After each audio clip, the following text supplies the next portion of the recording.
Nakaupo ang mga nagpoprotesta sa mga makeshift na barikada ng mesa, bato at kahoy at ginamit ang mga fire extinguisher para pigilan ang mga pulis.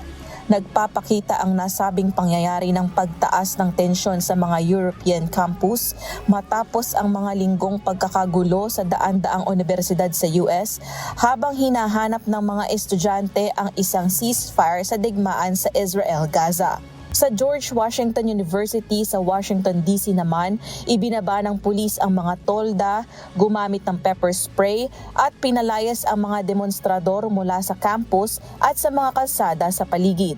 Sa University of Massachusetts sa Amherst, higit sa 130 na individual ang naaresto at tinanggal ang kampamento matapos sabihin ni Chancellor Javier Reyes na tumawag siya sa pulisya bilang huli na lamang na hakbang. Kinondena ng state chapter ng American Civil Liberties Union ang kilos na ito. Sa New York, daan-daang demonstrador ang naaresto sa Fashion Institute of Technology.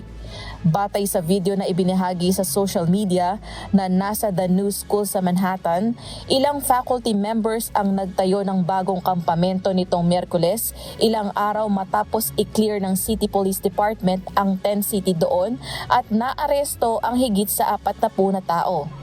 Erica Luzong, humahataw sa balita ngayon.